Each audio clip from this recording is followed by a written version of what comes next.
दीन का कारवां रवा दवा, उलमा का साथ दो, आओ सबके सब यहाँ।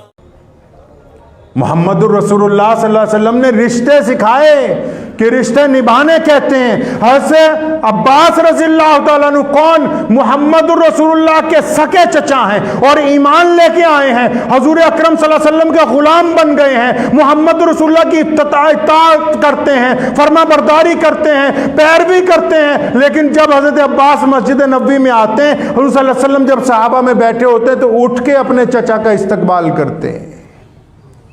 बारहा हज़रत अब्बास रज़ियल्लाहु ताला अन्हु ने फरमाया कि या रसूलल्लाह मैं तो आपका ग़ुलाम हूँ, कि या रसूलल्लाह मैं आपका ग़ुलाम हूँ, आप मेरे साथ ऐसा मामला ना किया करें। तो क्या फरमाया? सुनो, रसूल करीम सल्लल्लाहु अलैहि वसल्लम ने फरमाया आप सिर्फ सहाबा में से नहीं हैं, आप सिर्फ आला मुसलमानों में से नहीं हैं, आप मेरे बाप के भाई हैं, मेरे लिए बाप की जगह है। हजूर नबी अकरम सल्लल्लाहु अलैहि वसल्लम ने रिश्तों की तरबियत फरमाई उम्मत को। जिस दिन मक्का फतेह हुआ है और बैतुल्लाह में नमाज अदा की गई, अजानें दे दी गई हैं, तमाम सहाबा के लश्कर अपने पड़ाव में चले गए हैं और हजरत अली बिन सुफियान मक्के के सरदार सामने खड़े हैं और हजरत अकरमा रज़ियल्लाहु ताला अन्हु जो अबू जहल के बेटे मुसलमान हो गए हैं और बड़े बड़े जर्नैल खालिद बिन वलीद जैसे मौजूद हैं और खड़े होकर वो क्या कह रहे हैं? या रसूलल्लाह हमारी कोठी पर चले, हमारे महल पर चले, या रसूलल्लाह हमारे घर पर आपके खाने का इंतजाम है, बेहतरीन आपके लिए कमरे तैयार किए गए हैं। फरमाया नहीं नहीं, आज तुम में से किसी के घर नहीं जाएंगे, उम्मे हानी मेरी बहन मक्के में रहती है, मोहम्मद रसूलुल्लाह अपनी बहन के घर जाएंगे।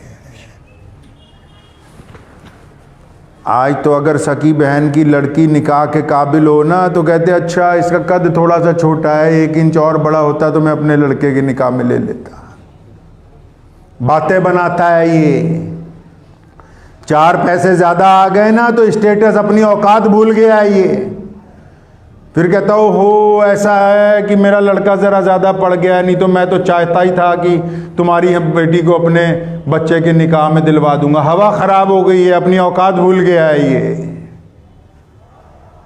जिनके पास 2 पैसे आ जाते हैं उनको यही पता नहीं लगता कि रिश्ते निभाए कैसे जाते हैं।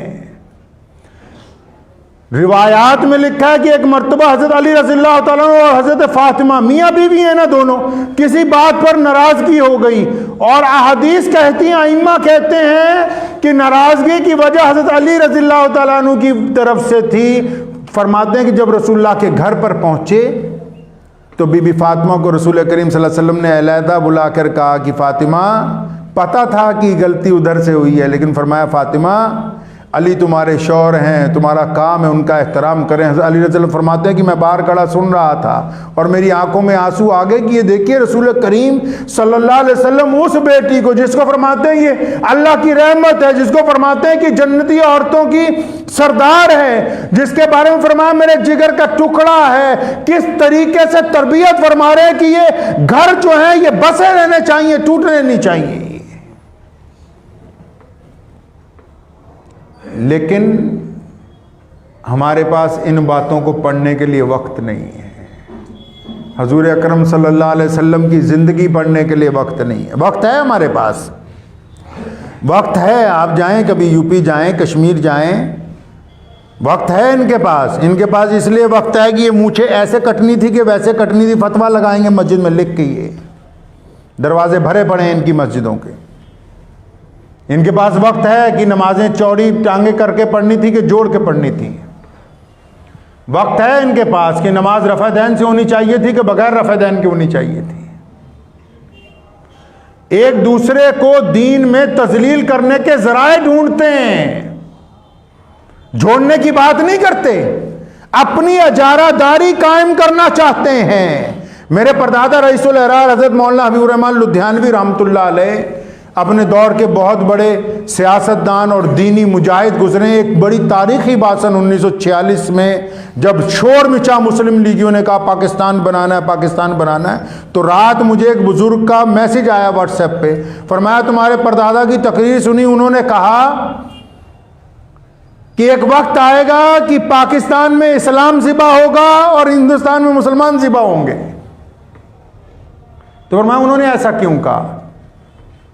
तो मैसेज वहां से आया था कि हमारे यहाँ कैसे इस्लाम ज़िबा होगा। मैं कहा ये इस्लाम ज़िबा होने से मुराद ये है कि आपके हाकिम जो आमिर परस्त होंगे, आपके हुक्मरान जिनको इस्लाम पसंद नहीं होगा, अपनी कुर्सियां पसंद होंगी, वो अपने मिजाज के मुताबिक जब जब शरीयत को रोकेंगे, उसकी मुराद है कि आप इस्लाम को ज़िबा कर रहे हैं।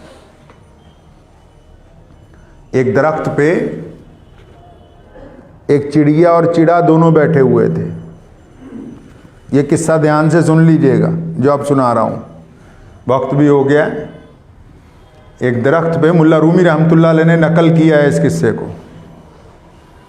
एक चिड़िया और चिड़ा एक दरख्त पे बैठे हुए थे जंगल में। अब वो चिड़िया ने अचानक चिड़े को कहा कि वो दूर देखो शिकारी आ रहा है, चलो यहां से उड़ चलें। अब वो चिड़े ने ध्यान से देखा तो चिड़िया को कहने लगा, नहीं नहीं वो शिकारी नहीं है, वो तो कोई बुजुर्ग लग रहा है, देखने में अल्लाह वाला लग रहा है।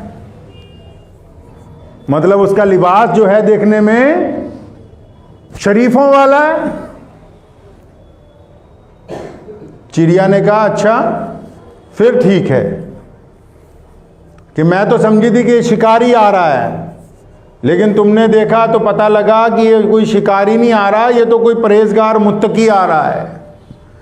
तो अभी दोनों गुफ्तगू कर रहे थे तो एक तीर आके ना चिड़े की लगा और वो गिर गया, मर गया वहां पर। मारा उसी ने जो मुत्तकी था, परहेजगार था। तो उस चिड़िया ने बादशाह की अदालत में मुकदमा कर दिया कि जी फलां आदमी ने मेरे चिड़े का कत्ल किया है। ध्यान से सुनिए किस्से को, और फिर रात को आज बिस्तर पर लेट के इस किस्से को खूब दोहराना, ये मेरा मशवरा है आपको। अब वो अदालत में जब मुकदमा चल गया तो बादशाह ने उसे बुलाया, तो पता गवाहियां ली गई, तो सब जुर्म साबित हो गया उस आदमी का जिसने चिड़े को मारा था। अब बादशाह ने चिड़िया से पूछा कि तुम क्या चाहती हो, इसको क्या सजा दें, इसने तुम्हारे खामिद का कत्ल किया है, इसे फांसी दे दें, मार दें, तीर मारें, क्या करें इसका? सुनो उस चिड़िया ने कहा क्या, कहने बादशाह साहब मैं इससे बदला नहीं लेना चाहती, इससे बदला नहीं लेना चाहती, मैं आपसे चाहती हूं कि एक कानून बना दें आज से अपने मुल्क में कि जो शिकारी हैं वो शक्ल से भी शिकारी नजर आने चाहिए, नमाजियों का लिबास पहनकर लोगों का शिकार ना किया जाए। पल्ले पड़ गई बात के नहीं पड़ गई? जिनकी नमाज उनको बेईमानी से नहीं ना रोकती, उन बदबख्तों को कोई जरूरत नहीं है नमाज पढ़ने की। है हिंद में अनोखा मरकज़ तहफ़्फ़ुज़ दी, ये दी का तर्जुमा है मरकज़ तहफ़्फ़ुज़ दी।